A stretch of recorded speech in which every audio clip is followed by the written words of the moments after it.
I think every movie should leave you with at least one moment you'll remember. Maybe it's an incredible action scene.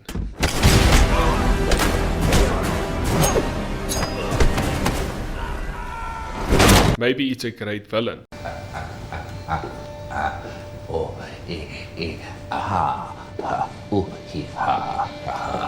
I thought my jokes were bad. Maybe it's an emotional ending. Go to them.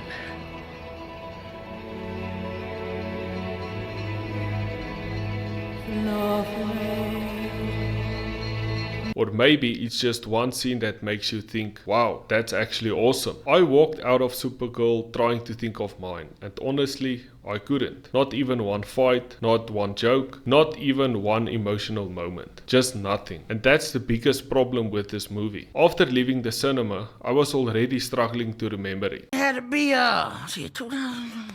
Hold on, damn it. Oh, shit. 2000. It's 2000. Damn it. I wasn't expecting another The Dark Knight. I wasn't expecting another Man of Steel either, which is still my favorite Superman movie that aged very well.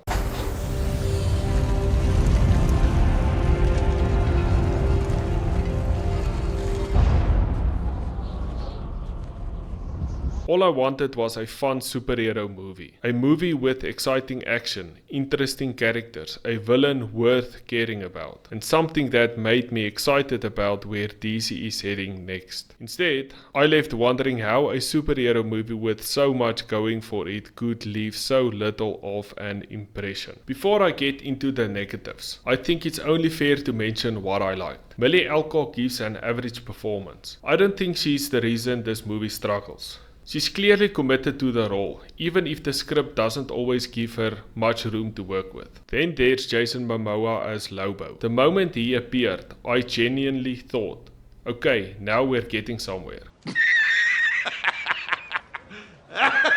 You serious? Unfortunately, the movie never really does anything with him, and that becomes a recurring theme throughout Supergirl. Every time the movie introduces something that could be interesting, it moves on before it has a chance to leave an impact. For me, almost every issue with Supergirl comes back to one thing: the writing. Take the opening scene. An opening scene should pull you into the story. The opening action scene left me feeling disconnected from the story almost immediately, and unfortunately, the movie never fully recovered from that first impression.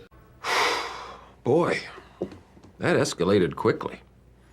I mean, that really got out of hand fast. Another thing that really hurts the movie was the pacing. It jumps from one action scene to the next, then straight into another conversation, then back into more action. But very few of those moments actually have time to breathe. Some of my favorite superhero movies know when to slow things down. They let the characters talk. They let emotional moments sink in. They give you time to care. Supergirl rarely does that. It feels like it's constantly moving, but never really building towards anything. Let's start with Supergirl herself. I actually don't think Millie Alcock is the problem. I think she does the best she can with the script she's been given. The problem is with the version of Supergirl we're introduced to. She's constantly drinking.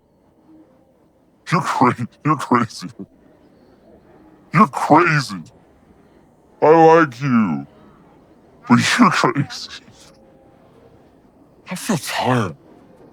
She's emotionally distant. Now maybe that's faithful to a particular comic run. Maybe it isn't. But as someone who's simply watching the movie, I never found myself connecting with her. And when you don't connect with the main character, everything else becomes much harder to care about. Then there's Lobo. Oh, boy! Honestly, this was probably my biggest disappointment. The moment he appeared, I genuinely thought he was about to become a major part of the story. Instead, he's barely used. It honestly felt like the marketing promised far more than what we actually expected. For a character that generated so much excitement before the release, he ends up feeling more like a cameo than an essential part of the film. The villain didn't do much for me either.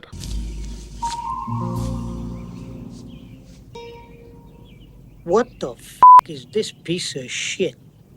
A great superhero movie doesn't always need an iconic villain, but it does need one that makes you care about the final showdown. I never got that feeling here. I kept waiting for him to become more threatening or more interesting, but he never really did. By the end of the movie, I wasn't invested in seeing him lose. I just wanted the movie to finally give me something memorable. The visuals didn't help much either. Supergirl had every opportunity to make the DC universe feel bigger and more exciting. Instead, most of the alien designs felt familiar, like variations of creatures we've already seen in dozens of other space movies, as well as other superhero movies. Very few of the locations stood out either. Nothing made me stop and think, I'd love to see more of this world. For a movie that's supposed to introduce audiences to a new corner of the DC universe, I expected far more imagination. When I look back on Supergirl, I don't think about one terrible scene that ruined the entire movie. I think about the opportunities it never took. A stronger opening, better pacing, a villain that felt worth defeating, more time for Lobo,